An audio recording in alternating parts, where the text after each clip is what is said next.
큰일 났네, 하락이네, 금리는 무섭고 좋은 집은 사고 싶지만 지금 당장에 살 수 없으니까 6억 이하에 이번 하반기에는 좀 몰릴 수 있다는 생각이 듭니다.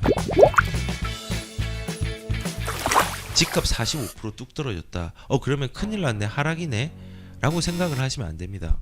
제가 저번 시간에 통계 자료에서 어떤 걸 가지고 왔냐면요, 한 달 동안에 전국에 있는 직거래를 뽑아봤어요. 뽑고 그 중개거래, 직접 중개거래한 거에 대비해서 직거래가 몇 %인지를 살펴봤는데 직거래가 20%였어요. 20%. 20%는 가격에 영향을 미칩니다. 그리고 직거래는 거의 90% 이상이 하락 거래를 했어요. 그러니까 가격을 낮춰서 거래를 한 거예요. 그런데 이런 걸 기가 막히게 신문으로 잘 뽑아내는 게 지금까지 있었죠. 옛날에 아리팍도 그랬고, 그 다음에 강남에도 그랬고, 지금도 보면은 강남의 삼성 힐스테이트 1단지 한 달 만에 7억이 감소했다 했는데, 이 7억은 보시면은 직거래죠. 이건 가족 간의 거래 100%입니다. 그리고 여기 보면은 한남동의 효우 베스트빌 3차 38억 5천에서 21억으로 내렸다. 이것도 직거래겠죠. 직거래입니다. 그래서 지금 하락에 대한 어떤 얘기들이 계속 나온다라고 하면요, 한번 꼼꼼하게 살펴보셔야 됩니다. 그리고 그 근거가 한국부동산원인지 KB인지 부동산 114인지를 한번 보셔야 됩니다. 대부분은 한국부동산원은요, 이게 저번에도 얘기를 드렸지만요, 그 측정 기준들이 다릅니다. 그리고 표본수 자체도 다릅니다. KB랑 이렇게 그 한국부동산이랑 정확도는 KB가 훨씬 더 좋습니다. 그리고 대부분의 어떤 기준이 되는 거는 KB를 이용하지 한국부동산을 이용하지 않거든요.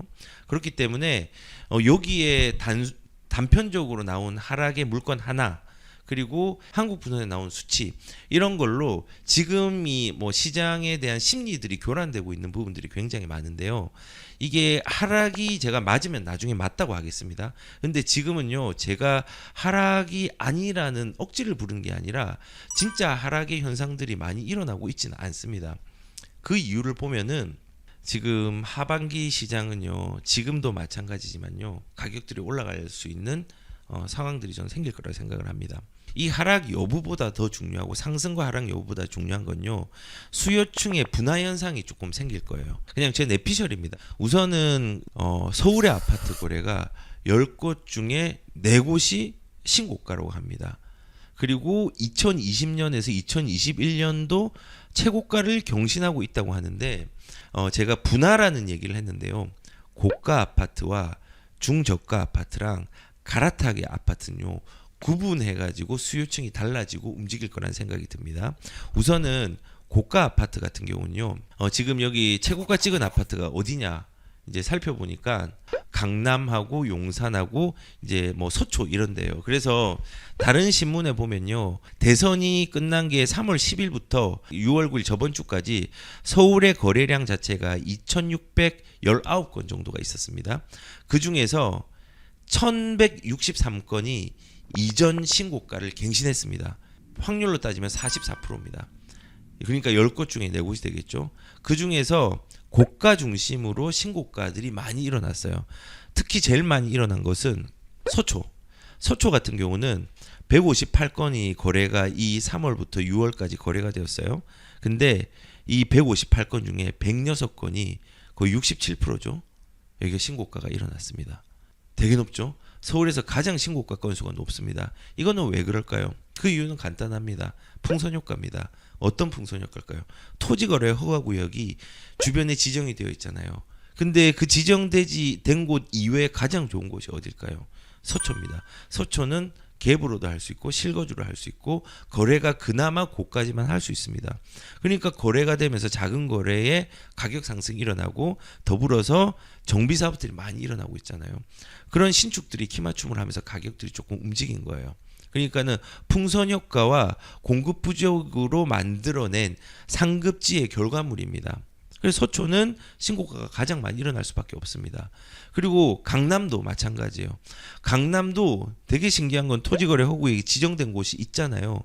그럼에도 불구하고 신고가가 계속 일어나는 거예요. 근데 여기서 이제 또 반사이익을 받는 데는 어딜까요? 반사이익은 도곡동, 개포동, 수소동, 일원동 이런 지역들이 반사이익을 받겠죠. 왜냐하면 거기는 토지거래허구국이 지정되지 않았으니까. 아무튼 여기도 강남도 175건 중에서 102건, 즉 58%가 신고가입니다. 엄청나죠? 그리고 용산은 사실은 대통령의 집무실 때문에 올라간 여파도 조금 있다고 생각을 하지만요. 여기에도 호재뿐만 아니라 용산 자체는 전체가 또 호재잖아요. 이슈가 되었고. 그래서 여기도 64건이 거래가 된 것 중에서 38건이 즉 59.4%가 신고가가 일어났습니다. 근데 이 현상은요. 하반기에는 계속 일어날 거예요. 근데 이 수요자는 분화된 수요층에서 이 고가 주택은요. 대출을 사용하지 않는 주택입니다. 현금 거래를 하는 주택들입니다. 요게 이 하반기에 계속 일어날 건데 이 현금을 가지고 있는 사람들이 소수인 것 같지만 생각보다 많습니다. 생각보다 많은데 이분들은 이제 현금으로 거래를 하겠죠. 수요층이 다른 거예요. 대출과 상관없이 그냥 가는 겁니다. 그러니까는 수요층이 중저가나 뭐 이런 주택이랑 전혀 다른 수요층이에요. 마이웨이로 갑니다. 문제는 수요층은 다른데 이 고가의 거래가 되는 움직임들은요 파동을 만듭니다. 그 파동은 중저가에 영향을 미칩니다. 하반기에도 미칩니다. 그런데 이제 중저가는 조금 다릅니다. 대출을 이용해야 됩니다. 대출을 이용해야 되는데 가격들은 하락이 된다고 하는데 거래량은 굉장히 많은 데가 서울에서는 하급지입니다. 그 하급지 중에서도 57%가 6억 이하에 몰렸다고 합니다. 6억 이하에. 그러면은 이 사람들의 수요자는 어떤 수요자일까요? 대출을 활용하는 수요자가 많거나 갭 투자를 하는 수요자 둘 중에 하나겠죠. 근데 이렇게 하는 사람들은 왜 이런 현상이 일어나냐면요. 우선은 5억 6억이 넘어가면은 정책 모기지론으로 보금자리론이라든지 생애 최초라는 부분에 대한 대출을 활용을 할 수가 없죠. 지금 뭐 50년 모기지론 80%까지 뭐 대출을 완화해 주겠다 이런 것도 생겼는데, 그리고 두 번째는 6억이 넘어가고 9억이 넘어가면 내 대출의 규모가 커지기 때문에 금리의 인상의 압박 때문에 6억 이상의 주택을 가면요. 실제로 지금 사는 사람들은 실수요자인데 부담이 가겠죠. 그러면 어떻게 해야 될까요? 집은 사야 되겠고 금리는 무섭고 좋은 집은 사고 싶지만 지금 당장에 살 수 없으니까 대출에 대한 금리가 어느 정도 극복이 될 때까지는요. 6억 이하의 주택들의 사람들이 이번 하반기에는 좀 몰릴 수 있다는 생각이 듭니다. 왜냐하면 금리를 대응할 수 있는 마지노선이 6억이라고 생각할 수 있거든요.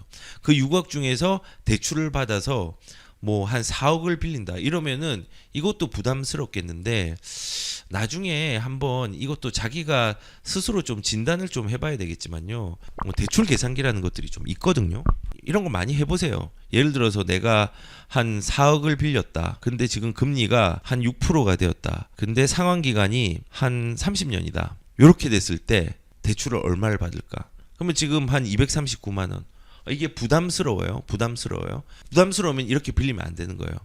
그리고 설령 짧게 빌린다고 한다면요. 나중에 대환을 해가지고 대출 금리가 낮았을 때 이걸 끝까지 가져가는 게 아니라 변동을 시켜가지고 금리가 낮은 걸로 갈아타는 거를 나중에 좀 해야 돼요. 근데 아무튼 이걸로 자기가 확인을 할 수 있죠.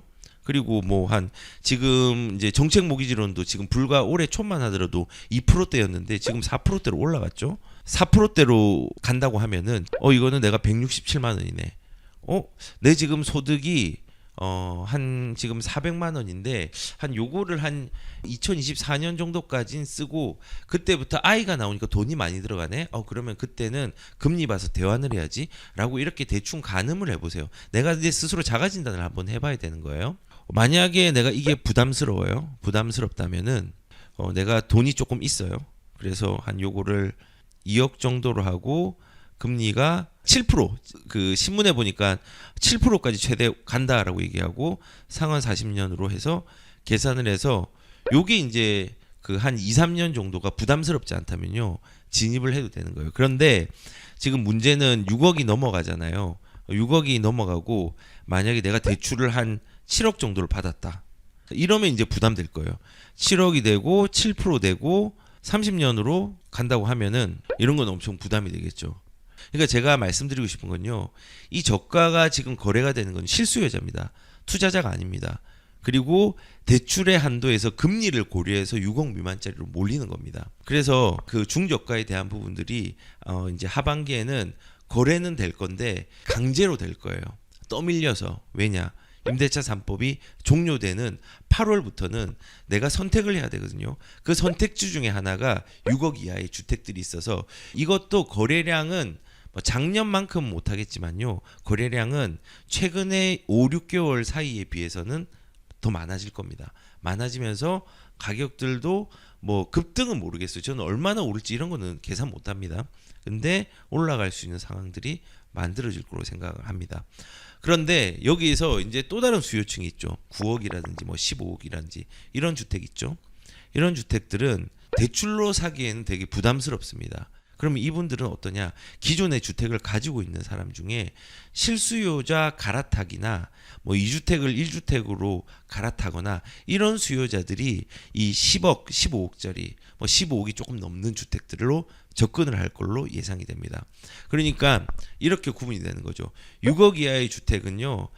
주택을 많이 거래를 해보지 않고 실수요자로 대출을 최소화하는 전략으로 수요자가 생기는 거고요.